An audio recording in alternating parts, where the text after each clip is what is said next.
todos aqueles endividados, apertados, amargurados de espírito, todos eles se tornaram ministros do rei Davi.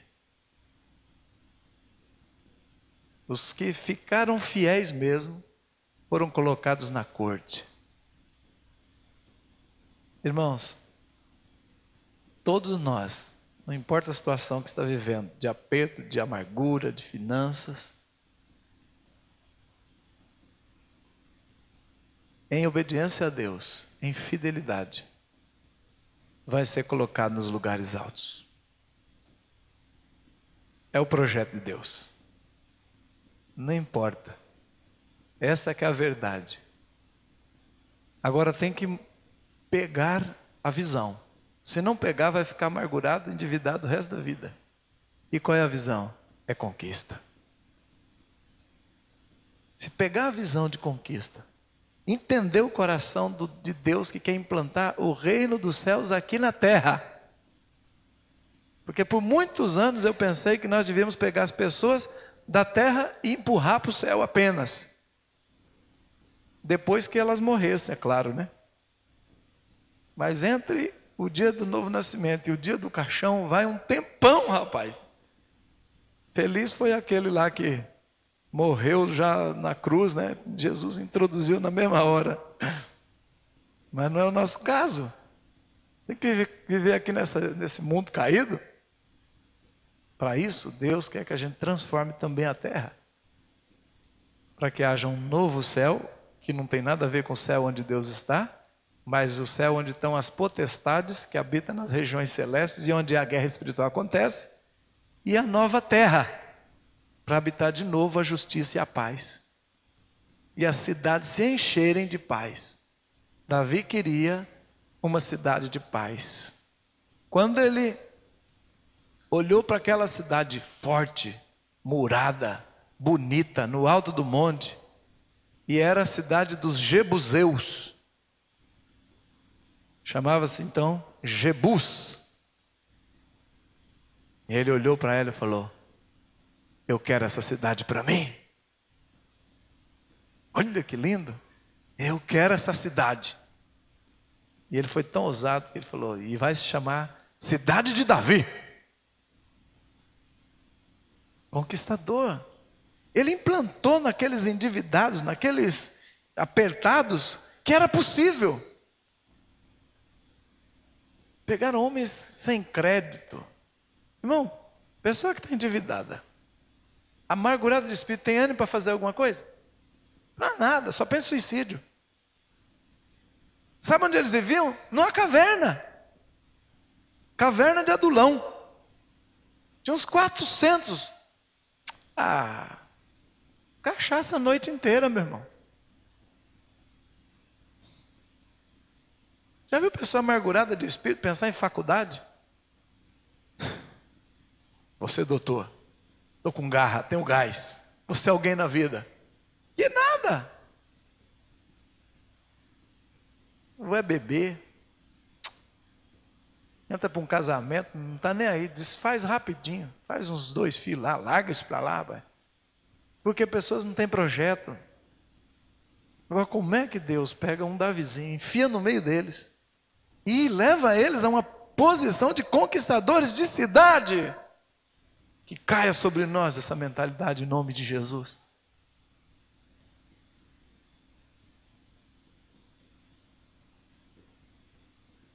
Pegar uma cidade inteira e mudar o nome dela. Não vai chamar mais Jebus. Vai chamar minha cidade. Cidade de Léo. Cidade de Eli. Cidade de Paulo. Eita. Diga Maringá. Vai mudar de nome. Como que ela vai chamar?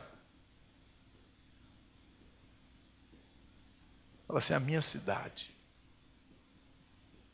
Davi disse assim, cidade de Davi, a cidade do grande rei. Ele era o que descenderia a Jesus. Então seria a cidade do Senhor. Mas depois ele pensou bem, falou, vamos achar um outro nome. Está chamando minha cidade, cidade de Davi. O que eu quero? Depois de tanto tempo de guerra, vivendo com aqueles homens amargurados, que agora já eram guerreiros, eles se tornaram, daí em diante não se chamava mais apertados, amargurados. Um novo nome foi dado a eles: valentes de Davi. Eles passaram a ser chamados de valentes. Eu creio que quando Davi reunia eles, e que um começou a contar: minha história é terrível.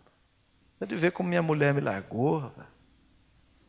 E eu trabalhava para um cara, um sócio, rapaz, me passou a perna. Davi escutava uns 10 minutos aquela lamúria, dizia: valentes! Ele entrava no espírito deles. Ninguém nunca nos chamou assim. Lembra de Gideão? Gideão estava malhando trigo num lagar. Sabe o que é lagar? É um buraco numa rocha, como se fosse um tacho, uma panela grande. E joga bastante uva lá dentro daquele buraco, daquele tacho de pedra, cavado numa pedra, e fica macetando com os pés, e tem um furinho, um reguinho, que vai cair numa biquinha, e desce num outro compartimento, e ali está o vinho. Sabe onde que se malha o trigo? Num lugar espaçoso como esse palco aqui, ó. Ou um terreiro, um quintal. Você faz limpa um lugar grande, tem que abanar o trigo, enfiar, jogar ele para cima, deixar o vento bater, e joga para longe as palhas, e vai separando, lugar espaçoso, grande. Gideão malhava trigo num lugar apertado, ele estava vivendo em aperto, estava dentro de um lagar, tinha perdido o privilégio, perdeu a liberdade, perdeu a prosperidade, porque os midianitas comiam tudo, roubavam tudo que Israel plantava. E ele malhando trigo no lugar, e olhando para ver se os midianitas não vinham roubá-lo, porque era comum começar a trabalhar e perder a colheita. Então, eu fico imaginando a cena. Gideão, macetando, aliás não era com os pés, ele está ali batendo, baixadinho, escondido no lagar, tec, tec, tec, tec, e bate, de vez em quando levanta o pescoção e dá uma olhada, se não vem midianita, aí abaixa e mate mais um pouquinho para comer aquele dia, cata aquilo, sai correndo, volta no dia seguinte, irmão, eu acho que, ai, minhas costas, a palavra que mais Gideão falava, chegava em casa era, ai, mulher, que dia terrível. Estou com as costas queimadas. Minhas pernas dói tudo. E a mulher, não para de reclamar, agradece a Deus, pelo menos você conseguiu esse dia. Os outros não estão nem saindo, está todo mundo escondido. Você ainda conseguiu plantar, você ainda se esforça, improvisou um lagar. Mas não está sendo fácil não. Esses midianitas acabaram com a gente. Porque mulher, quando ela é uma mulher boa, ela levanta a gente, sabe? Agora quando é mulher terrível, rapaz, você já chega cansado, ela ainda acaba te desajeitar ainda. Mas tu é reclamando, hein? Homem mole. Aí o caba já está ruim, já fica pior.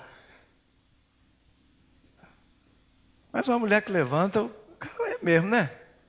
Pois é, eu saí pelo menos, fiz, né? Me esforcei, improvisei um lagar, trouxe só um moizinho para casa, mas trouxe, ué. Então, Gideão estava ali, nessa luta, e um dia, com dor nas costas, ele levanta e tem um varão, um senhor, sentado embaixo de um carvalho, uma árvore, e ele já tomou aquele susto, ué. Será que é midianita? E aí, a hora que o homem olhou para ele, disse: homem valente, o Senhor é contigo. Eita! Vocês já reagiram no aleluia porque já receberam no Espírito. Quer dizer, aquele que recebeu, né? Aquele que não recebeu ainda está pensando, coitadinho de mim. E Gideão disse, ai, se Deus é conosco, por que nos acontece tanta coisa ruim assim? Ele foi no passado. Agora não é assim não, homem. O senhor é estrangeiro, o senhor não sabe o que está acontecendo. A conversa dele é 5 ai, pelo menos ele fala. Ai, não é assim não, Deus foi conosco. Sabe o que Gideão, é um anjo e ele nem sabe que é anjo. O anjo fala para ele, homem valente, vai nessa tua força e livra Israel. Aí Gideão, ai, eu sou o menor da família do meu pai, e meu pai é o menor em Israel. A nossa é a menor tribo. Nós estamos cheios de maldição hereditária. Coitadinho de mim. Como é que eu vou fazer isso? Não fiz faculdade de guerra? E o anjo vai lhe batendo. Pum! Homem, te levanta. Livra Israel, porque o Senhor te entregará na mão. Vai embora. E começou a entrar. Daqui uns dias, ele estava liderando um exército tão valente. Ele gritava, pelo Senhor e pela espada de Gideão. Botou fora 180 mil.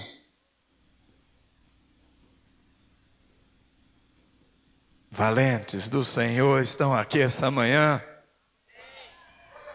Mas somos tão poucos valentes do Senhor.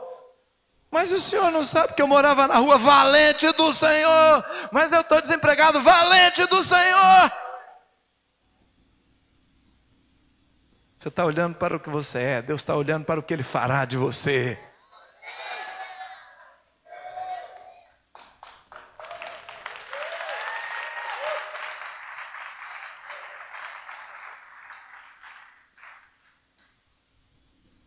Queridos, os valentes de Davi eram homens muito simples. Nenhum soltava fogo pelo olho.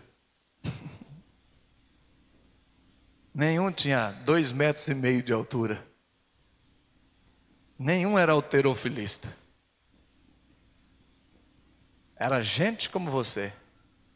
Só que gente como nós, quando recebe no Espírito uma palavra de Deus, levanta-se numa atitude diferente e sai para conquistar. Sai para cumprir o sonho de Deus na sua vida. Eu estava lá, na minha igrejinha, embaixo da lona, um encerado de lona.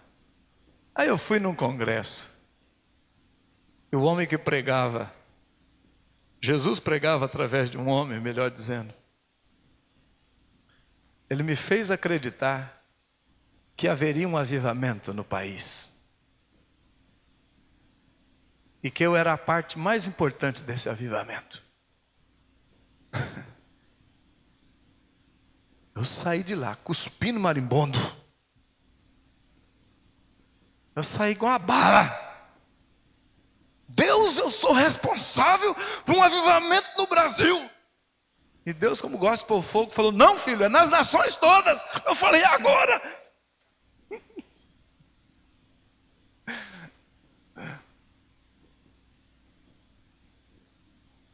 Eu não paro mais. Está com fogo aonde Deus leva. No Japão, Dejaí, estivemos lá, eu e Dejaí e mais Betinha. E eu recebo os e-mails dos irmãos de lá. Irmão, mudou depois que vocês passaram aqui. Irmão, mudou, a igreja é outra. A igreja, há uns anos atrás, tinha acreditado no avivamento, tinha acreditado que era possível. Perdeu. É mais difícil ressuscitar um sonho do que implantar. Mas eu descobri uma coisa. Que às vezes o sonho passa por 2 fases. E é importante entender isso. E na primeira, tem que morrer o sonho, para que ele ressuscite na segunda. Se eu não tivesse entendido esse princípio, provavelmente eu não perseverava quando tudo dava errado. Entenda, primeira fase dá tudo errado, mas é nessa fase que o coração é provado. Deus deu um sonho para José. O sonho de José é que todos os seus irmãos se dobrariam perante ele, sua mãe. Ele seria posto num grande cargo de autoridade, ou em alguma forma Deus o levantaria para ser uma luz diferente sobre a terra. E aí, mediante isso, o pai dele também falou: eu tenho certeza, esse meu filho é especial. Então eu já vou começar destacando ele. Já deu logo uma capa diferente para ele. Afinal de contas, ele tem 2 sonhos, umas profecias aí que vai ser o tal. Tacou-lhe uma capa bonita, tirou ele até do serviço mais pesado, mandou os outros e deixou um reizinho dentro de casa. Foi a pior coisa, viver o sonho antes da hora. Você conhece a história? Os irmãos dele arrebentaram ele. Mas era a mão de Deus. Lá na frente ele entendeu. Despedaçaram a capa dele. E aí, sem perceber, eles estavam fazendo ele se identificar com o Cordeiro. O sofrimento de Jesus. O sonho tinha acabado para os discípulos. O sonho acabou. Ele morreu. Ficaram tão decepcionados que voltaram para a pesca. Não sabia mais o que fazer da vida. O sonho acabou, John Lennon.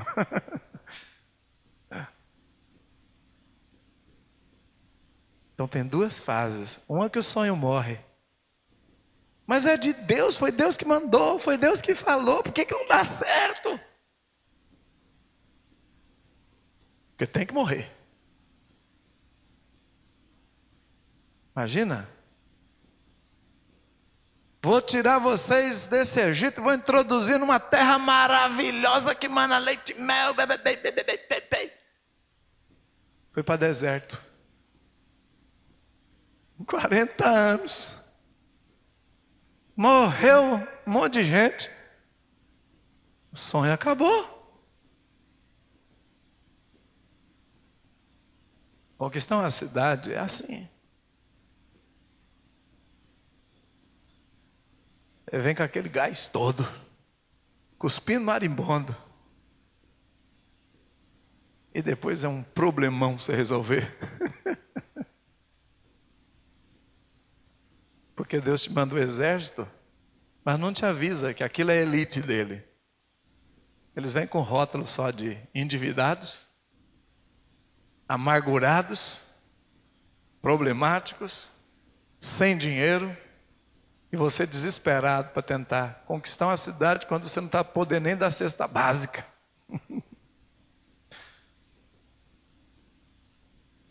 E aí tem 2 alternativas. Ou você vai para o sobrenatural, ou você vai botar os olhos no natural. Gideão botava os olhos no natural, e Deus ministrava a ele o sobrenatural. O povo de Israel no deserto botava os olhos no natural, e Josué e Caleb recebiam de Deus a visão do sobrenatural. Os discípulos de Jesus olhavam para o natural, mas Jesus abria os olhos deles para eles verem o espiritual. E quando isso acontece, nós então vemos os sonhos de Deus se realizando. Mas tem que morrer o esforço da carne, tem que morrer a sabedoria humana, tem que morrer as possibilidades do próprio braço. E aí vem o sonho de Deus, no poder do Espírito Santo. E aí você vai entender, não por força, não por violência, mas pelo meu espírito, diz o Senhor. Aleluia. Aleluia. Unção de conquista, irmãos. Unção de conquista é isso. Deus então precisa abater o sonho do homem, mesmo que esse sonho tenha uma identidade com o sonho de Deus. Seja muito parecido. Aliás, seja até o sonho de Deus. Mas o sonho de Deus é realizado por Deus. O sonho de Deus não pode ser realizado pelo homem. O sonho de Deus é para o homem, e Deus dá um sonho para o homem. Mas é Deus que realiza. Tanto o querer, quanto o efetuar, diz a palavra. O problema é que Ele dá o sonho e nós queremos realizar. E nos esforçamos bastante. E isso é bom. É Deus que deixa. Para levar logo a uma certeza de que você não vai conseguir. Porque senão vai ficar sempre aquela esperança de que talvez eu tenha conseguido. E aí você tem que escutar o Senhor dizer: sem mim, nada podeis fazer. Então aí você começa a mudar alguma coisa dentro de você e começa a buscar a Deus e dizer: faça-se a tua vontade, eis-me aqui. E você começa a desejar ouvir o Espírito e seguir só o que o Espírito mandar. E quando isso começa, então você vai conseguir. Eu fico olhando Davi. Primeiro, o sonho de ser rei. Unção poderosa da mão do maior profeta. Legítima unção. Vai fazer, vai arrebentar agora. E aí, só caverna, fuga e um tempo em que Deus estava preparando o seu exército, preparando, provando quem é quem que vai te dar para andar junto. Mas numa escassez terrível que chegou o dia de não ter o que comer. Bom, ungido para ser rei, não tem o que comer. Invadiu lá um lugar lá e falou para o sacerdote: me dá comida. O sacerdote disse: Davi só tem pão do altar aqui, pão consagrado. Mas como já tem a semana da troca, a gente vai tirar e vocês vão poder comer. Como é que está a situação de vocês aí? Andaram se prostituindo? Ele falou: não, tem 3 dias que nós estamos de viagem, ninguém mexeu em mulher. O sacerdote ficou meio assim: mas tá bom, vamos lá.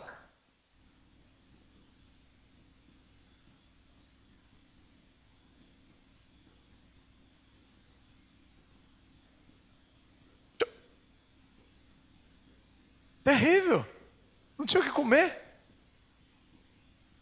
O rei de Israel, o prometido, o homem segundo o coração de Deus.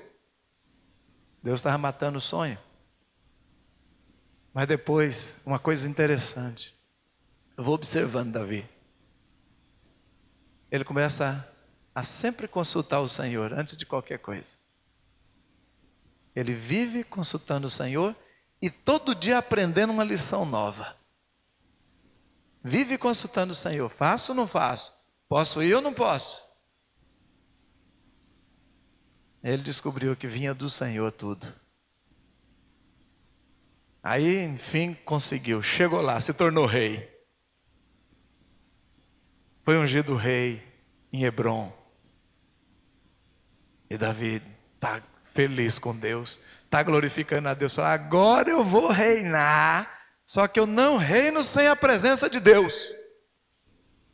Botou logo isso no coração. E a presença de Deus simboliza a arca de Deus. Eu vou buscar, porque aqueles filisteus roubaram a arca. Eu vou buscar, para a presença de Deus ficar no meu reino. Vamos buscar a presença de Deus. E foram lá buscar a arca. No caminho de volta, Deus feriu Uzá, caiu morto. Davi tinha levado 6 tipos de instrumento de música, levou 30.000 pessoas e veio fazendo festa. e chegou com um corpo para enterrar e entregar para uma viúva, sem arca e sem nada. Mas ele foi buscar a presença de Deus. Afinal de contas, é Deus que dirige. Eu aprendi, Ele me botou no trono. Mas sempre Deus tem lições mais profundas. Às vezes custa uma dor, uma perca. E ele ficou 3 meses. Ficou chateado. Ele ficou irado. E não teve coragem de falar com Deus, que ele estava irado com Deus. Que o Senhor matou, rapaz? Olha o que eu estou fazendo para trazer a tua presença. Dá tudo errado. Foi lá, ficou 3 meses, largou esse negócio de arca. Fica aí na casa, Obed-Edom, guarda aí contigo. Como é que eu vou levar? Ele disse, como trarei a mim a presença da arca da presença do Senhor? Como farei subir essa arca? Voltou para casa com 30.000 pessoas. Eu imagino a cidade esperando. Ele saiu falando que ia buscar a arca.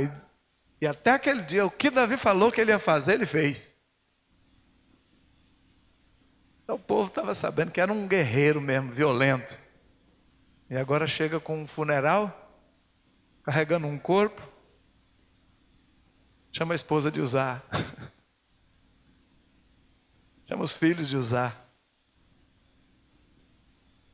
Aquela mulher olhou para aquele rei acabado de tomar posse. Difícil a situação, irmãos. Você imagina você sai para fazer um batismo num rio e morre uma ovelha? Já vi pastores passar por isso. Já soube de história assim? Na Bahia, uma ovelha, um pastor da nossa denominação, quer dizer, não é denominação, Libertador de Israel da nossa igreja, estava batizando um rapaz, acabou o batismo. Pastor, pode nadar? Pode. Buf. 20 minutos embaixo d'água, desespero do povo em volta. Mas ali no caso, Deus ainda foi muito misericordioso, porque depois de 20 minutos embaixo d'água, quando tiraram, ele ressuscitou e Deus foi glorificado. E a cidade soube e arrumou, e aí foi mais evangelismo. Mas no caso, não ressuscitou Uzá. Davi ficou 3 meses, o seu sonho morto mais uma vez, e consultando o Senhor. Estudou a lei do Senhor, foi ler a Bíblia. O que será que está errado? Descobriu uma coisa: não se carrega a arca em cima de carro de boi, se carrega nos ombros. E ali ele ensinou o seu exército. Ombro é lugar de responsabilidade. Não adianta ir buscar a glória de Deus com oba-oba e não fazer o que Deus quer.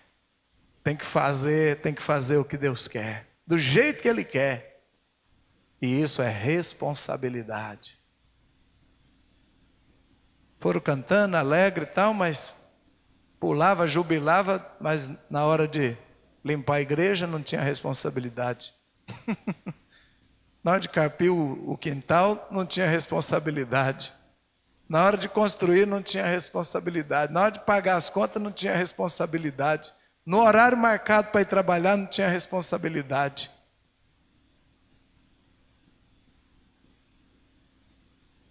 Marcava um compromisso, chegava meia hora depois, não tinha responsabilidade.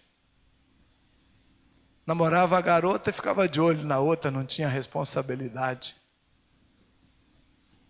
Tudo isso é ombro. Deus vai entregar um reino. Desenvolva senso de responsabilidade.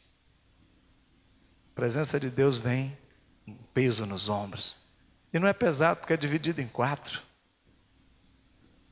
E Jesus ainda convidou e diz: vem comigo, meu fardo é leve, meu jugo é suave. Eu fico do seu lado. Ele não vai jogar a responsabilidade, ele só quer dividir um pouco. O reino de Deus vem sobre jovens, sobre pastores, sobre mulheres que entendem responsabilidade. Vamos fazer um congresso, vai custar quanto? Responsabilidade, vou pagar. Vou hospedar, vou trabalhar, vou dançar, tem que passar roupa, tem que se arrumar. Isso é responsabilidade, né? Quero dançar, mas não quero me esforçar para comprar um tecido novo. Não quer chegar nos horários no ensaio, né? E aí não consegue ficar no ministério.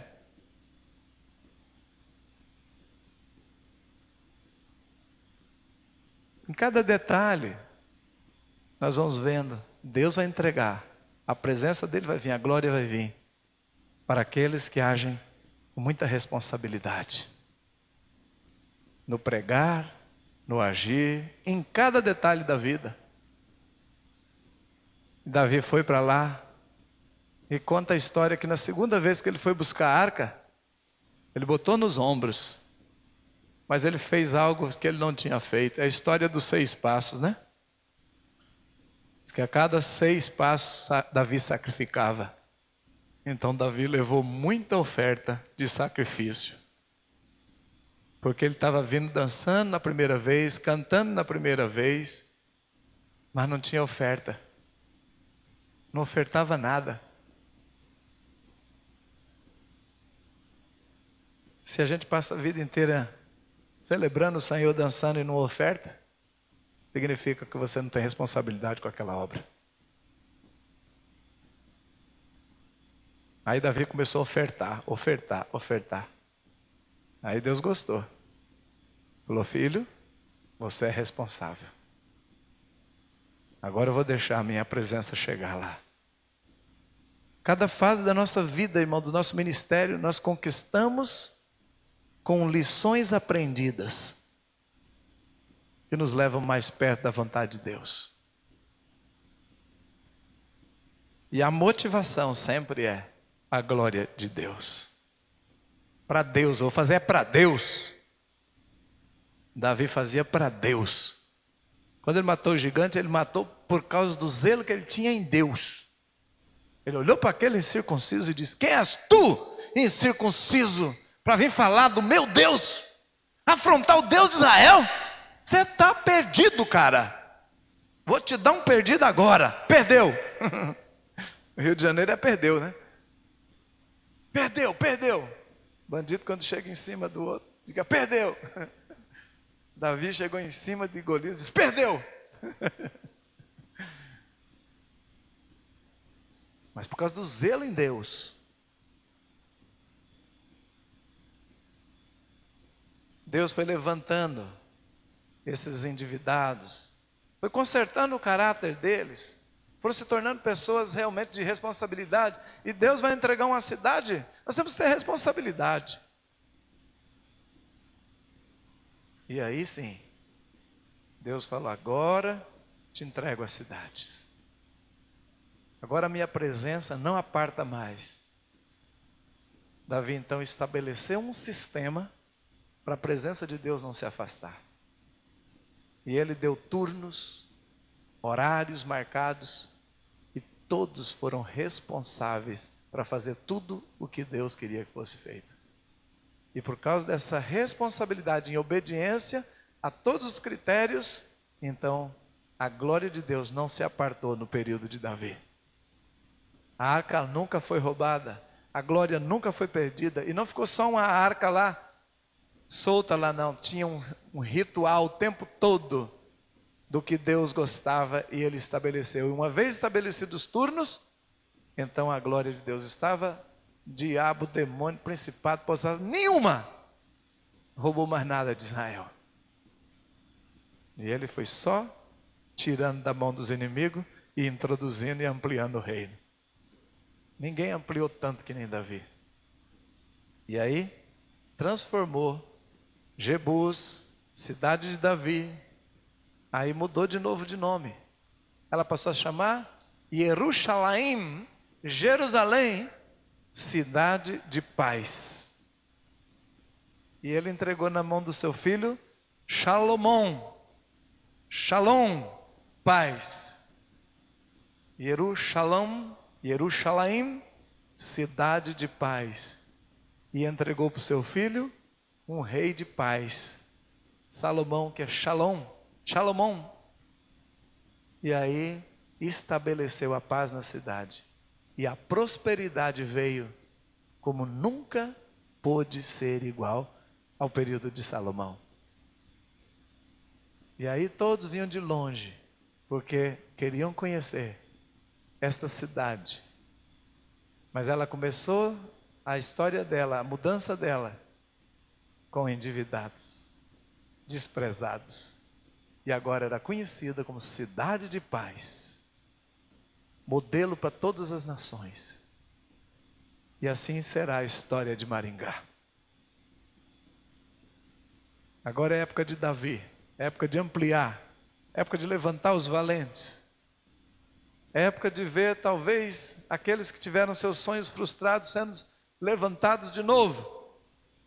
Declara, acabou, eia, chegou a minha vez, chegou a minha hora, eia, levantemos, muda os paradigmas, muda a mente, essa cidade é nossa, é cidade do grande rei, e daqui uns dias será cidade de paz completa.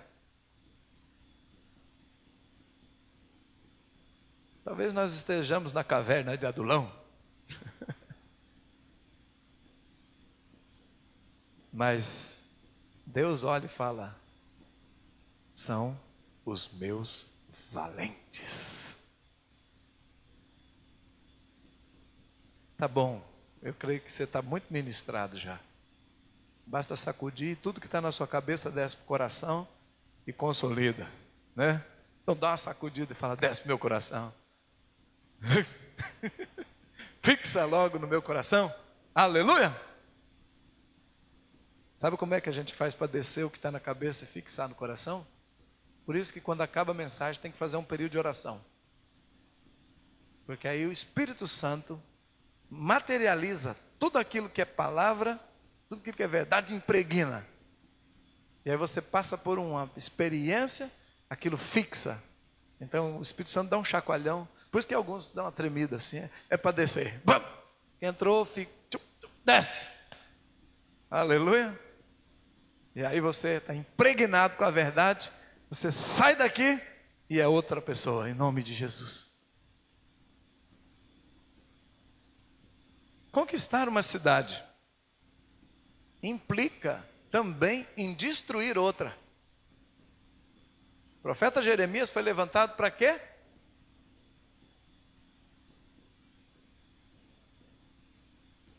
Exatamente, pastora. Ele diz que ele foi chamado para arrancar, destruir, derribar, arruinar. E depois diz, e fui chamado então para construir, edificar, levantar, plantar. Então a primeira fase é arrebenta o que tem aí. Isso significa que na guerra espiritual nós vamos contra principados, potestades, dominador, força, espíritos malignos. É um processo da destruição. Tudo que não é de Deus, o Pai vai pôr machado na raiz, cai tudo. E depois edificar um reino que se identifica ao do céu. E a Jerusalém do céu desça em Maringá, a nova Jerusalém, a nova Canaã. Aleluia! Tudo que não é de Deus vai cair, irmãos. Tudo que o Pai não plantou vai ser abalado. Está escrito na palavra aí, um reino que não pode ser abalado é que vai vir. Tudo que pode ser abalado. Ah, isso aqui foi construído com um pouco de mentira, vai cair. Ah, isso aqui foi feito com uma ajudazinha, a mãozinha humana aí para dar certo. Vai ser desmascarado. Tudo que pode ser abalado, será abalado. Você acha que esse sistema de juros, que está emprestando dinheiro aí para os aposentados, uma coisa maligna, você acha que isso é de Deus? Então diga, vai ser abalado. Faz parte da Babilônia, vai cair. Você acha que essas escolas, com essas cartilhas desculpa pastor, mas que o PT está lançando para educar sexualmente, que é para depravar as crianças. Isso é Babilônia, vai cair. Vai cair. Essa falta de emprego, você acha que é vontade de Deus? Isso faz parte do sistema de Babilônia, para escravizar, humilhar. Diga, vai cair. Essa cidade construída é Babilônia, vai cair. E algumas torres fortes, né? O inimigo construiu umas torres. Diga, é Babilônia. Então, vai cair. E o labirinto que o irmão Dejaí viu, para aprender, enrolar, deixar as pessoas com a sensação de que estão livres, mas estão andando para lugar nenhum. Fica um tempão girando, girando e não conquista a cidade. Diga, isso é a cidade de Babilônia. O que vai acontecer com ela? Vai cair. Cheio de seita, heresia para todo lado. Nova era, onde agora nós vamos ter paz, porque tudo vai ser unificado, todas as religiões. Isso aí é o quê? Fala, Babilônia. O que vai acontecer? Vai cair. O anjo já profetizou, caiu a grande Babilônia. Essa cidade que não serve para nada, mas todos nós moramos nela. Tudo que não foi Deus, tudo que não veio da inspiração divina, vai ser abalado. Então vai ficar uma cidade de ruínas. Isso é que é a verdade. Mas está escrito, reedificarei os lugares antigamente assolados, diz o Senhor. Para isso ele precisa dos profetas. Aí entra a segunda fase, edificar, levantar, construir. E aí precisa de muito valente, muita gente. Nós vamos fazer um ato profético. Quero mostrar uma curiosidade apenas. Olha só. Essa torre está em Paris, Torre Eiffel. Está em espanhol, mas tudo bem. Foi construída em 1887, tem 318 metros. Foi por muito tempo o maior monumento do mundo, maior torre do mundo. O mesmo engenheiro que fez a Torre Eiffel, também fez e mandou de presente para os Estados Unidos a Estátua da Liberdade. E também é o engenheiro do Cristo Redentor, um projeto do Cristo Redentor, também passou pelas mãos dele. 3 monumentos sobre a terra, 3 postes ídolos, 3 torres. Continua. Essa torre tem 321 metros, foi feita em 1999, em Dubai. É um lugar que está surgindo como dos mais ricos do mundo agora, nos Emirados Árabes. Tem um hotel 7 estrelas, o único no mundo, 7 estrelas. Passa. Essa torre está em Xangai. Essa daí eu e Dejaí já vimos. Tem 421 metros. Ela foi terminada em 1998. É numa região muito, muito rica em Xangai. O novo centro, do lado do rio. Agora eu não consigo lembrar aquele nome em chinês. Essa torre de Chicago, com 443 metros, 110 andares, 110 pisos, foi feita em 1973. Custou 122 milhões de euros, ou 150 milhões de dólares. Sobe. Próxima. Essa daqui está em Kuala Lumpur, na Malásia, sustentou o título, ou sustenta ainda, parece-me que está sendo passado agora, mas não tenho certeza se atualmente ou já tem uma outra seguindo ela, passando, mas foi a maior, depois das Torres Gêmeas, 452 metros de altura em 98 ela foi terminada. Essa já custou 1 bi e 600 milhões de dólares, aquela. Essa daqui é um projeto para acabar em 2007, mas não acabou ainda. Também em Xangai. Tem 492 metros. É absurdo, hein?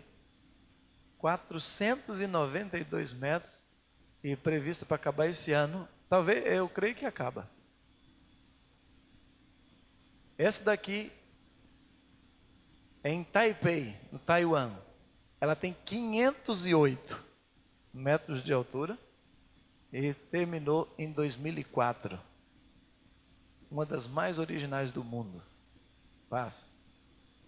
Essa daqui, prevista para terminar em 2010. Também na China, Xangai. Vai ficar com 514 metros e simboliza o DNA. Por isso que ela é torcida desse jeito. Gêmeas e torcida. 2 DNAs. Vai. Essa daqui, prevista também para 2010, mas aí há uma luta ainda. Pode ser que ela não seja feita. Há uma briga, é no lugar do World Trade Center. Tem ainda uma questão em pauta, se faz uma torre ou se faz um outro monumento, e são um dos projetos, esse aí. Mas ela ficará, volta um pouquinho, ela ficará com 541 metros, segundo o projeto, se for feito, e no lugar do World Trade Center, que é o marco zero de Nova York, Manhattan. Essa daqui também prevista, mas não está terminada ainda, e ela está só em projeto ainda, não está nem sendo executada. Ela vai ser feita, segundo os japoneses, vai ficar com 600 metros de altura, na cidade de Tóquio. E você tem que pensar que é um país que tem terremotos ainda. 600 metros de altura. Passa. Nos Emirados Árabes tem um projeto, e esse está em andamento, viu? Esse daí provavelmente termina a tempo. Em 2008, acho que não vai terminar em 2008, segundo um rapaz que foi para lá fazer uns projetos trabalhando lá, ele me disse. Mas com 705 metros, olha a diferença dos outros prédios. É absurdo. É um desenho proporcional. Passa. E esse é o projeto mais audacioso do mundo, para Xangai. 1.228 metros. Prevista para 2020. É a mais futurista de todas, chamada Torre Biônica. E 300 pisos para uma capacidade de 100 mil pessoas transitando dentro dela. É uma cidade vertical. E a China vem crescendo, poderio e fazendo esse tipo de coisa. É o lugar que tem mais projeto de torre no mundo hoje, é dentro de Xangai. Onde tudo começou? Na Torre de Babel. Ali em Gênesis 11, vamos dar uma olhada nesse texto.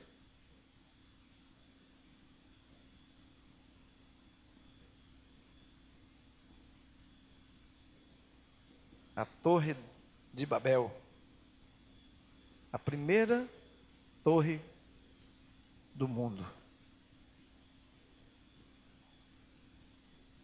Vamos ler esse texto.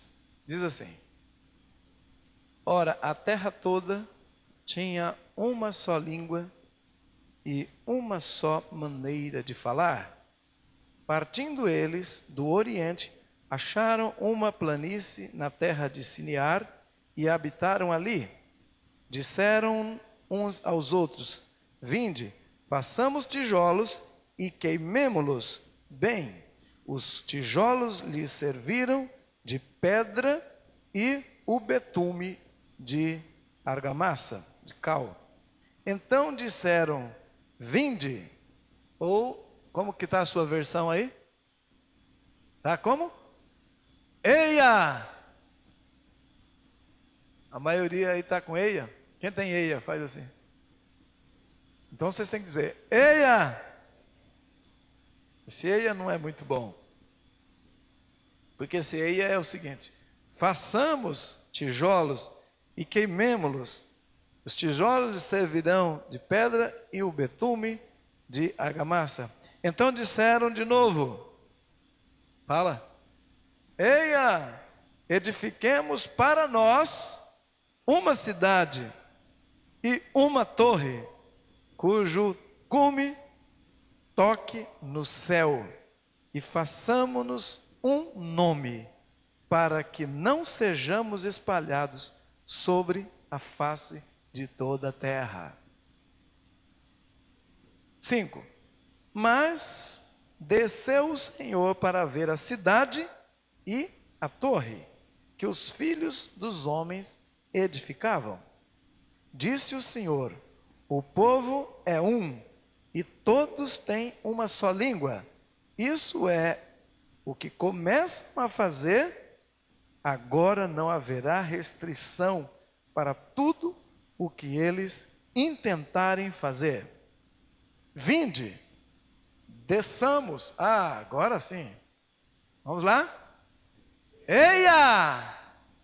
O primeiro eia que Deus falou foi esse. Eia! Desçamos e confundamos ali a sua linguagem, para que não entenda um a linguagem do outro. Assim o Senhor os espalhou dali sobre a face de toda a terra e cessaram de edificar a cidade e também, certamente, a sua torre. Por isso se chamou o seu nome Babel, porque ali confundiu o Senhor a linguagem de toda a terra e dali os espalhou o Senhor sobre a face de toda a terra. Onde tudo começou? Babel, uma cidade e uma torre. Só que isso daí é um modelo de Satanás para todas as cidades do mundo. Até hoje, os construtores de cidade querem fazer, os homens querem fazer para a sua celebridade, para se tornarem célebres, esse é a chave, para a sua própria glória. Queremos fazer para nós, para ofender a Deus, como se por torres nós fôssemos chegar ao céu. Ele diz, façamos uma corrida para chegar ao céu, que toque os céus. E eu me lembro um filme que assisti, Nimrod, poderoso caçador, segundo a Bíblia, um homem muito forte, valente, líder, que liderava todos, e disse para fazer essa cidade, ele sobe na torre e lança uma flecha para o céu. Num dos filmes que eu assisti, eu achei aquilo muito interessante. E aí, um pregador falando uma vez sobre atirar flechas, ele disse que atirar flechas contra sobre uma direção é declarar guerra. Nimrod estava declarando guerra a Deus. Ele estava tentando fazer um sistema que não precisava de Deus. Nós não o obedeceremos. Você diz, espalhe sobre terra, nós não vamos espalhar. Eu vou governar daqui. Era o diabo, irmãos. Não era um homem no espírito de Satanás, ofendendo a Deus, desafiando a Deus e criando um sistema e unindo tudo e reinando sobre os homens, tomando o lugar do Altíssimo, subindo ao lugar alto. Ezequiel diz que Satanás diz, eu subirei a montanha, me assentarei no trono do Altíssimo e serei como Deus. Isso estava plenamente no coração de Nimrod. A história diz que Nimrod morreu. A sua esposa engravidou depois da sua morte e deu à luz a um filho. E para explicar a situação, ela disse, veio um Deus do céu, em forma de um touro. Ele me engravidou. E o que está no meu ventre é Nimrod. E ele virá, e ele será um Deus, Tamuz. E daí origina a rainha do céu, a mulher grávida de um filho que é Deus. E daí vem a imagem de Maria, adotada da mãe de Deus. Juntou as duas e formou a grande Babilônia, que vem de Babel. A rainha do céu, que traz o Filho de Deus, que é o próprio Deus. Mas esse Deus que é exemplificado na figura da grávida é Nimrod, o espírito de Satanás contra Deus, usando religiões, mascarando elas, mas a origem toda é Babel. As cidades construídas, as torres construídas, o princípio é o mesmo: tornar célebre, sermos únicos, orgulho e construindo um império babilônico. O mundo inteiro está fazendo isso. Quem hoje se diz construtor de cidade, que tem Deus como um arquiteto e planeja tudo, e que são os maiores influentes numa cidade, fora a religião, que é os que também estão, e é maior, mas tem um outro reino. Passa a próxima slide. Maçonaria, que põe em todas as frentes de cidade os seus símbolos, e eles estão construindo o labirinto, construindo uma cidade espiritual, prendendo as pessoas. Satanás, através desse orgulho, sabe quais os títulos que eles usam? Poderoso fulano, excelentíssimo, é sóíssimos, potência, essas são as palavras mais usadas. E com isso estão estabelecendo, e eles fazem as cidades com desenhos. Aqui um escorpião, as linhas leis, os projetos, mas tudo é uma arquitetura espiritual, não só física, traçadas pelo grande arquiteto do universo. Mas não é Deus. É aquele Deus do Nimrod, que queria fazer coisas célebres para perpetuar a memória do povo, para honrar.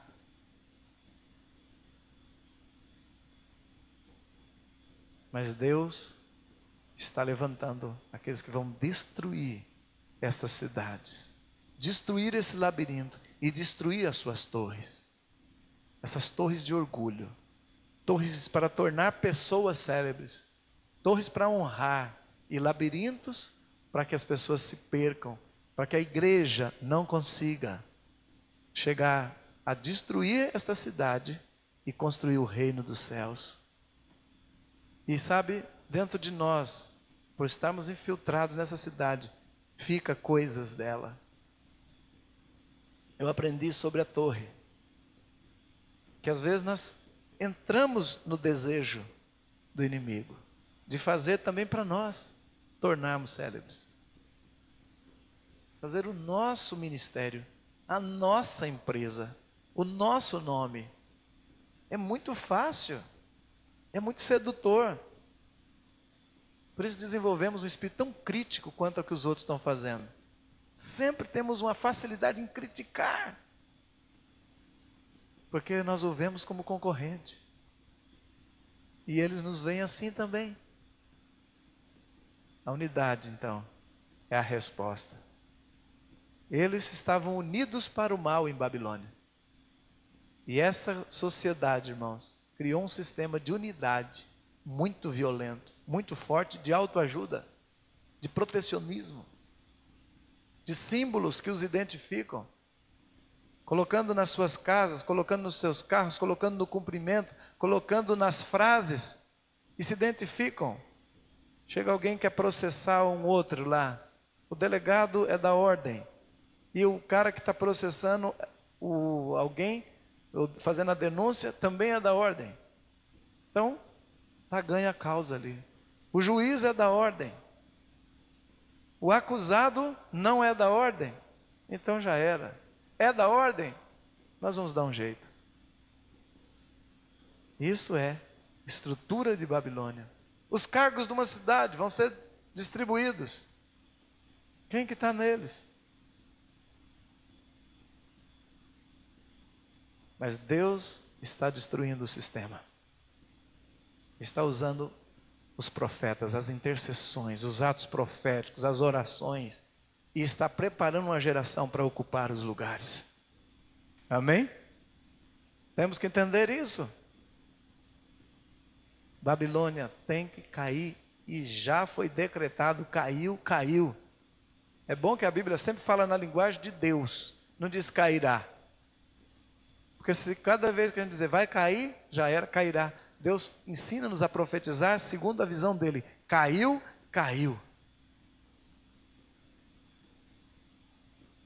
E nós temos que aprender a andar na linguagem de Deus e falar como Deus.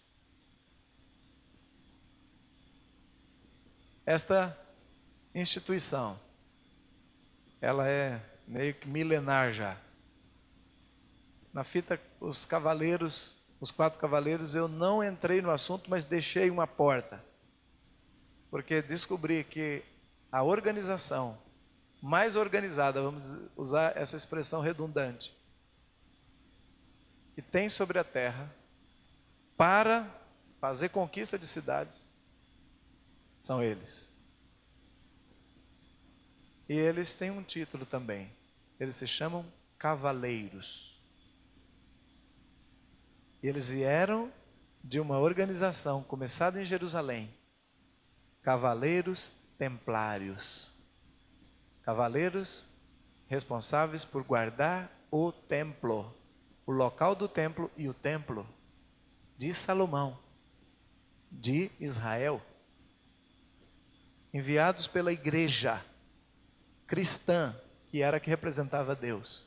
Então, a instituição nascida dentro de uma igreja, que fez um pouquinho de desvio doutrinário, mas por isso ela não perde a autoridade, ela continua sendo, porque é a igreja de Cristo. E foi a igreja de Cristo que deu a luz a isso. E ele tem a legalidade por causa disso. E a força vem disso. Satanás conseguiu entrar, minou, criou. E sabe como eles se chamam? Irmãos. E aí, conseguiram todas as cidades ficarem embaixo do jugo deles. Mudaram-se para a Inglaterra, porque a Europa os perseguiu, e eles atravessaram e conseguiram chegar à Escócia, à Inglaterra. E houve um racha entre eles, a Igreja Católica. Aí eles passaram a se opor à Igreja Católica. E por se opor à Igreja Católica, a Escócia, tal, isso, foram para a Inglaterra.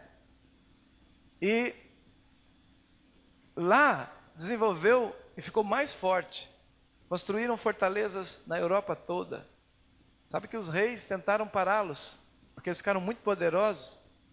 E alguns imperadores. E eles revolucionaram, porque eles criaram depois o sistema de república e derrubaram todos os impérios. E criaram esse sistema de eleição que nós fazemos hoje, a democracia. Eles que aperfeiçoaram. Esparramaram pelo mundo para derrubar o controle dos reis.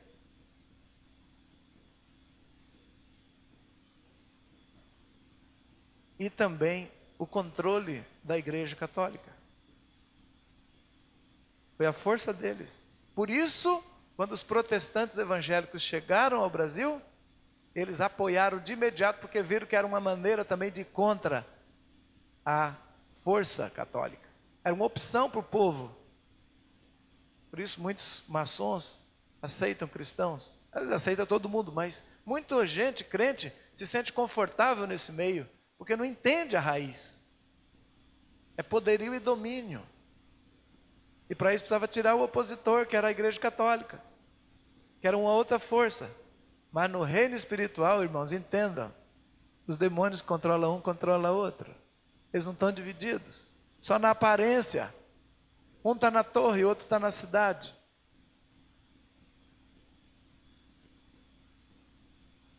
Um está responsável pela cidade e o outro está construindo a torre. Aqui a cidade é um grande exemplo, a arquitetura, desenho maçônico e a torre no meio. O pessoal está ansioso para sair para a rua. Eles estão subindo, eu vi. Eles estão ansiosos para... Vou para quebrar, né? Aleluia. Igreja amada, Deus está trazendo luz sobre esse assunto, porque como profeta Jeremias, precisa primeiro destruir, derribar e construir. Então nós estamos fazendo os atos proféticos sobre esse assunto agora. Deus trouxe essa revelação, façam os atos proféticos, colocou no nosso coração. Então eu estava em Maceió, e Deus falou, pregue sobre os valentes. Preguei, bem diferente do que foi hoje. Muito diferente, outra tônica. Quando terminou, uma profetisa da igreja deu um recado. Ela disse, irmãos, na terça-feira, toda a igreja presente para nós fazermos a oferta especial que Deus vem falando, vem pedindo, e o culto que Deus pediu foi para terça-feira para a gente levantar a oferta e tal. Quando ela estava dando aviso para a igreja, o pregador de fora, tive uma visão. Eu vi uma torre, e chamava-se Torre de Babel, e ela era feita tipo de cartolina, de qualquer material, não sei, mas vinha no meu espírito, nesse culto, eles precisam fazer uma torre e derrubar. Fala para ela. E eu passei o recado para os irmãos. Derruba a torre e depois faz a oferta.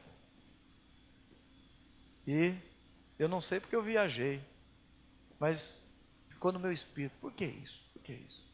Quando eu cheguei em Suzano, o Dejaí me passou uma revelação. Léo, Deus está me falando sobre muros e torres. Foi o quê? E ele explicou o que ele explicou ontem. Eu falei, Deja, eu estou recebendo outro pedaço. Aí pregamos lá em Suzano. Ele pregou um dia, eu preguei outro. E emendamos. E a coisa encaixou. Aí chegou aqui, o pastor me diz o seguinte, pastor local, ele, nós estamos com um projeto aqui de torre. Construir uma torre para ela ficar um pouco mais alta do que a igreja católica. 2 meses pregando muros, torres e portas. 2 meses pregando. Veja também, 2 meses mais ou menos. Eu falei, o Espírito Santo quer falar. O Espírito Santo está falando com a igreja. Sobre porta nós falamos em julho. Começamos a falar em julho sobre porta. Sabe o que Deus fez? Mandou pôr um batente e uma porta no altar. Aí depois disse para a igreja passar toda por esse batente e subir no altar. Toda a igreja passou. E Deus disse que levaria a igreja. E eu creio que está fazendo um ato de libertação. A igreja está saindo de uma dimensão. E Deus falou que estava entrando, sabe aonde? Na porta da maturidade. E nessa porta ele chamava ela de porta apostólica, porta da maturidade, ele disse. E que levava as pessoas a uma intimidade do altar. Vai para outro nível. Ele falou, a igreja do Brasil vai passar pela porta. Ele falou, faz o ato e a nação vai passar. Eu estou profetizando isso, o Senhor disse para nós. E nós passamos na porta. Agora, eu recebi a mensagem. O apóstolo Márcio do nosso ministério, o que fica no nosso lugar que viajamos, recebeu a revelação de trazer uma porta e deixar no culto. E não falou nada comigo, eu não falei com ele. Quando acabei a mensagem, Deus falou, faça uma fila indiana. Eu não estava pregando isso. Estava pregando sobre maturidade. Aí o Senhor disse, pega aquela porta e põe aqui. Aí depois o apóstolo falou, mas apóstolo Léo, eu botei a porta ali porque eu ia pregar amanhã. E Deus falou, traz. Depois de amanhã, era o dia era uma conferência, ele era do terceiro. Ele falou, eu não sabia por quê, mas Deus insistiu comigo para trazer essa porta. Está aí. Então a igreja está saindo de uma dimensão, atravessando a porta e entrando num outro nível de maturidade. E Deus está trazendo. Depois disso, Deus começou a trazer a revelação das torres. Depois de passar na porta. Para destruir esta Babilônia, essa torre, essa cidade, esse labirinto, para Deus levantar a cidade dele, a cidade madura, a cidade que glorifica, a cidade de paz verdadeira. Irmão, Deus está fazendo algo. Ah, tá bom. Fizemos em julho, dia 7, não, foi dia 21, a passagem da porta. Aí na semana seguinte eu viajei para Cuiabá, uma das igrejas que nós damos cobertura lá. Quando chega lá, eu olho para o altar, uma porta no altar. Falei, que é isso, pastora? Deus mandou fazer essa porta e nós passamos por ela. Falei, quem passou? Bom, primeiro foi o meu filho, que está fazendo 15 anos, e nós fizemos o Barbaracá. É um ritual de passagem da vida de criança para a vida adulta. Falei, qual foi a palavra pregada? Esforça-te, seja homem. Amadurece. Eu falei, meu Deus. Eu falei, só ele passou? Ele falou, não, depois passou a igreja inteira. Então a igreja inteira passou e foi para o altar, ela falou, foi. Eu contei para ela. Falei, meu Deus. Passou uma semana, a doutora Neuza Tioca estava fazendo convocação para o Brasil inteiro, os apóstolos irem ouvir uma palavra profética do Chuck Pierce. Ele não pôde vir ao Brasil, mandou um DVD com a mensagem. Ele diz, Brasil, se prepare para passar numa porta estreita, buraco da agulha, ele diz. Buraco da agulha é aquela porta estreita que fica do lado do portão da cidade grande, o portão grande da cidade. Ele diz, buraco de agulha é aquela porta. E quando o camelo vinha de viagem, ele vem cheio de carga. Ele tem que tirar toda a carga para poder passar. Dá muito trabalho. Por isso Jesus dizia, era mais fácil passar um camelo pelo buraco da agulha do que o rico entrar no céu. Porque o camelo aceita perder os seus bens, a sua carga por um tempo. E o rico não quer deixar nada, porque tem muita coisa.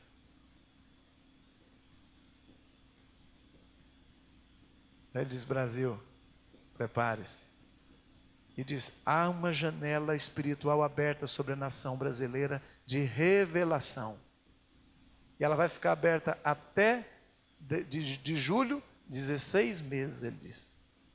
E vai passar. E está passando vários lugares. E ele diz, aqueles que passarem, a igreja que passar, o povo que passar, se o Brasil passar, ele entrará na grande colheita. Então, se passar, vai para a grande colheita. Então, Deus está dando a oportunidade para nós irmos para um nível de maturidade, de aliança, de conquista, para a grande colheita. Aleluia? Então, nós fizemos aquele ato, confirmou de uma vez, 2 vezes, 3 vezes, e logo depois veio a questão da destruição das torres. Onde será que vai parar o orgulho do homem? Vai parar no chão, porque Deus vai abater os orgulhosos e vai dar graça aos humildes. Esse foi o sinal de que começou a cair as torres do mundo. Foi Deus, irmãos. Você pode ficar achando que eu sou doido, eu estava pregando e Deus pôs na minha boca, né, Deja? E o Deja recebeu a profecia e ele falou, Léo, foi Deus que derrubou, não foi Bin Laden. O Bin Laden ficou assustado porque ele não achou que ia dar tão certo. Ele não tinha ideia de que ia cair daquela forma tão perfeita as duas assim. Ó. Não tinha ideia. Por isso é que o orgulho americano foi tocado. Sabe por quê? Deus falou para viajar para lá depois. E Deus disse, dói mais em mim fazer isso com o meu filho, Estados Unidos. Dói mais em mim, o Senhor diz, porque eu os amo, e eu os levantei, eu os tornei o que eles são. Dói mais em mim. Porque é muito duro para um pai ter que corrigir um filho com tanta dureza. E os profetas avisaram, arrepende, Estados Unidos, arrepende do orgulho, arrepende. Não.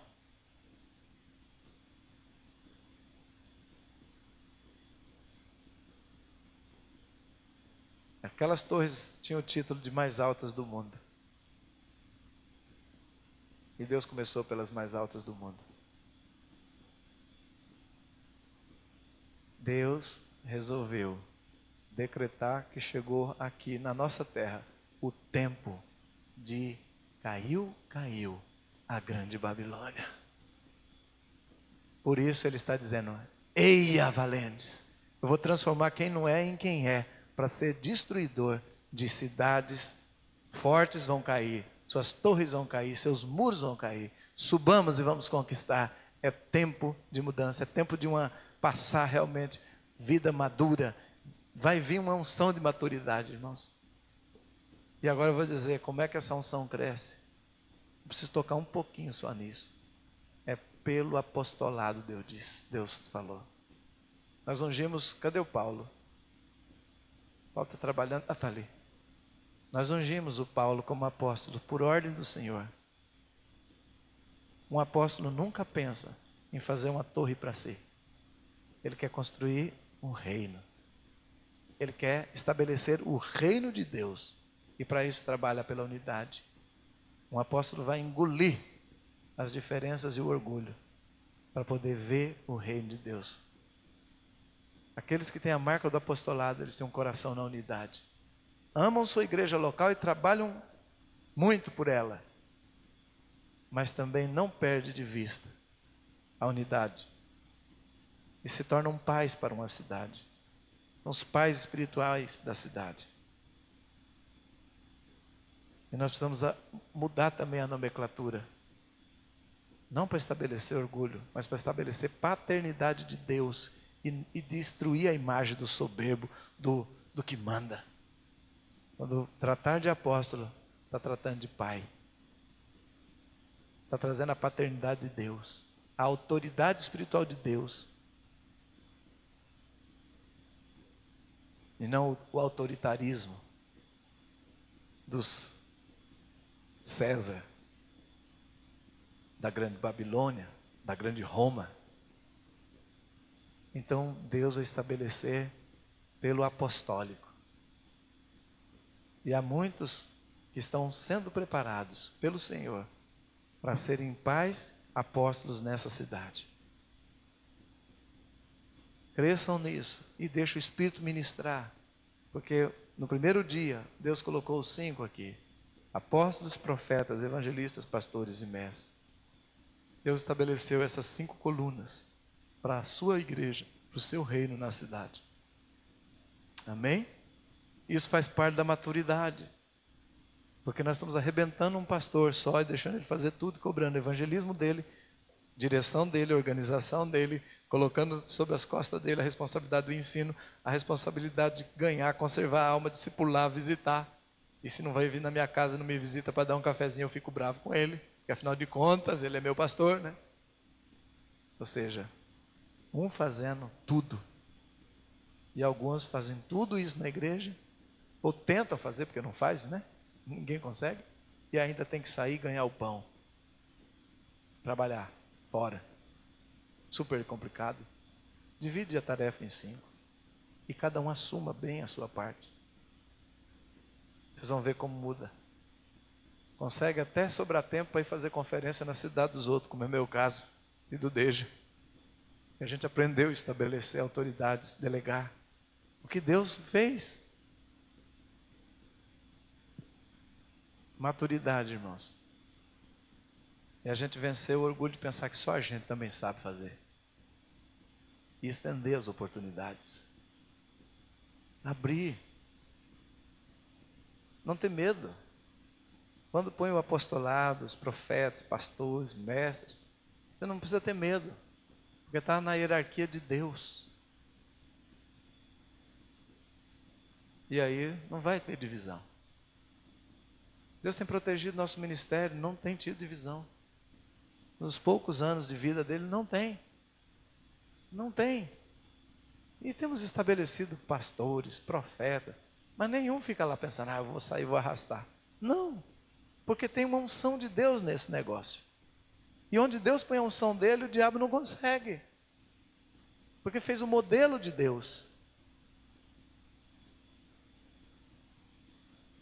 Queridos, nós vamos partir para o ato profético. De ver essas torres sendo derrubadas. É certo que Deus usou uma mão muito dura nos Estados Unidos, né? Ele usou uma mão dura de Nabucodonosor em cima de Jerusalém. Ele usou a mão do rei da Síria em cima de Israel. Parece que é mania de Deus pegar árabe para bater no seu povo Israel de vez em quando. Até hoje. Porque Estados Unidos é um lugar onde está um povo de Deus. Os protestantes, é a nação mais protestante do mundo, que está se desviando aos poucos. Aliás, já faz tempo que vem se desviando. Amor a dinheiro subiu, orgulho, feitiçaria, homossexualismo para o mundo inteiro. São os professores, irmãos, de depravação. A nação protestante. É o cinto de Jeremias que ficou sujo. E Deus então usou como ato profético: enterra esse cinto. Eu vou quebrar o orgulho, a altivez. Vou quebrar. Mas Deus está ansioso para esse povo se voltar para Ele todo o coração, para Ele poder levantar. Mas sabe o que eles estão querendo? Vamos fazer outra torre. Nós temos dinheiro, não precisamos de humilhar para esses. Então manda toda aquela frota enorme. Entra no Afeganistão, arrasa porque ele está lá. O exército da maior nação do mundo não achou um homem. Você acha que isso é humano? Com a tecnologia que tem hoje, não achar um ser humano? Vai você tentar escapar do maior exército do mundo, maior inteligência, e não consegue achar? E o cara manda fita de vídeo de vez em quando. Pensa. É um poderio, irmãos. O cara arrasa o Iraque assim em pouco tempo. Agora Deus diz que é necessário. É necessário. Não... Deus deu um tapinha só no filho dele, que ele ama, para corrigir. Não é desejo de Deus destruir. Mas os símbolos de orgulho, as torres estão caindo. Mas no reino espiritual, hoje nós vamos fazer um ato profético para tirar duas coisas: a cidade com o seu labirinto, que prende a cidade. Hoje nós vamos lidar com o labirinto e com a torre. Amém?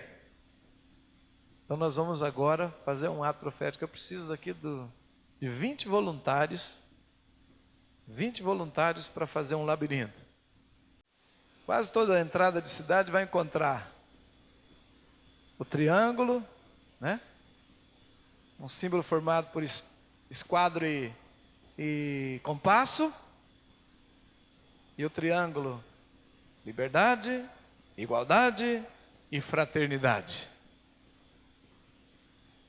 Mas em cima desse lema, eles vão construindo as cidades, fazendo plantas, desenhando, colocando, estabelecendo. Vou colocar assim para... E vai crescendo a sua torre. Orgulho, mentiras. Por mais que o ideal seja bom, parece que nunca chega. E vai só levantando e vai levantando a torre. Injustiça vai crescendo na cidade, o tráfico de droga vai crescendo. Ué, mas era tudo tão bom, os ideais, por que não dá certo? Porque as coisas, meu, só vêm pelo Espírito Santo de Deus. Aquilo que não vem pelo Espírito Santo de Deus vai virando a torre só. Uma torre de Babel, cujo alvo era se tornar célebres e chegar no céu. Mas um dia Deus disse o quê? O que Deus disse lá do céu? O que Deus disse? E o anjo disse o quê? Vamos?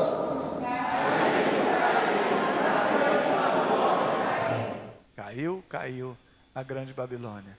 Mas não é só a torre que eles queriam fazer uma cidade. Pega as placas agora brancas. Sim. E segundo, eu estou indo na revelação para a gente fazer o ato profético. E um labirinto. Na verdade, a cidade fica presa dentro de um labirinto. Ela é construída dentro de um labirinto de confusão, um labirinto sem saída. Vem para cá. Vamos imaginar aqui um labirinto. Fica aqui. Agora eu quero umas 5 pessoas aqui dentro.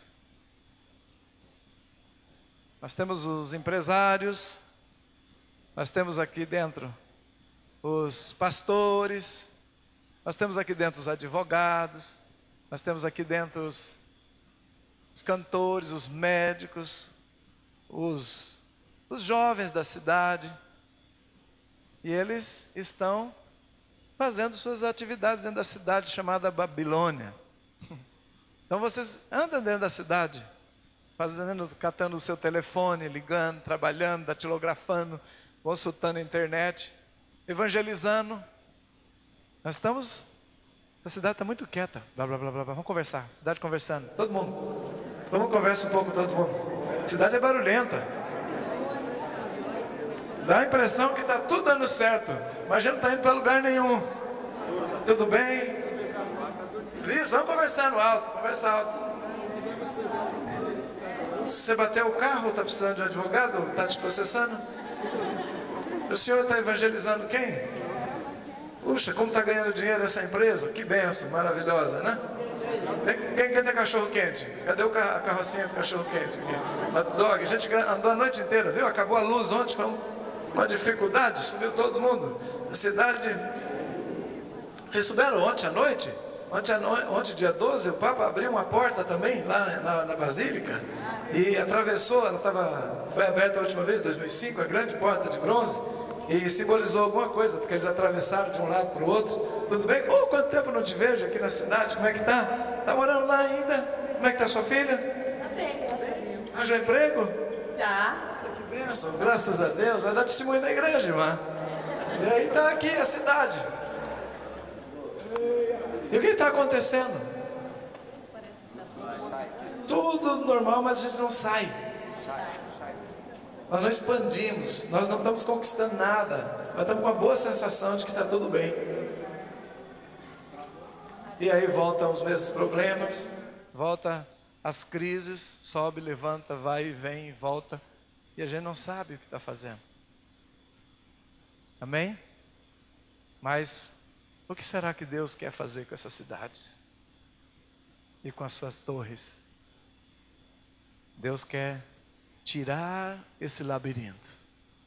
Deus quer mudar a sorte. Para isso Ele vai contar com valentes. Os valentes estão dentro da cidade. Talvez hoje prisioneiros de um sistema que eles nem estão vendo que são tão prisioneiros. Posso falar uma Pode. Uma coisa também que nós vemos em volta dessa torre de Maringá é que ela também tem um formato de mandala. A mandala, ela está sempre, né, em volta de si mesmo. Planta abaixo dela, desenho. É uma mandala. É uma mandala. Sim. Mas aí, eles não estão satisfeitos. Eles começam a perceber que tem alguma coisa errada. Puxa, todo ano os políticos se repetem, a gente vota e fica insatisfeito, muda o povo, mas não muda a situação, né? Quando não está faltando verba para uma coisa, está faltando para outra. Depois vem uma época é falta de chuva, outra hora é excesso de calor, outra hora... E as plantas parece que uma safra é boa, depois vem 3 anos ruins, e depois sobe, tem um declínio. 50 anos atrás estava todo mundo com esperança, depois perde, depois volta de novo. Os mesmos grupos políticos vão se repetindo, vai passando de pai para filho, parece que cadeira de vereador é hereditária, né? É cadeira cativa, hereditária, e vai assim. Parece que é o espírito da capitania hereditária. As terras do Brasil foram dadas para uma família, e depois para os seus herdeiros, as capitanias hereditárias, e continua até hoje. Os cargos políticos são assim, vai fazendo. E aqui nós estamos insatisfeitos, né? Nós já não estamos mais gostando dessa situação, queremos mudança, né? Queremos mudanças. Eia! Então nós vamos começar a orar. Vamos começar a orar, porque nós não aceitamos mais, nós não estamos entendendo como sai. Não vemos saída, não vemos porta. Parece que é difícil, mas nós começamos a orar. Vamos, igreja, começar a orar. Aqueles poucos crentes, os outros não são, mas alguns são crentes aqui dentro. Então os que começarem a orar é porque são crentes aqui dentro. Então eu vou saber quem é crente aqui dentro se ele começar a orar. Em nome do Senhor Jesus, nós te pedimos, Senhor, muda a sorte, leva-nos à liberdade.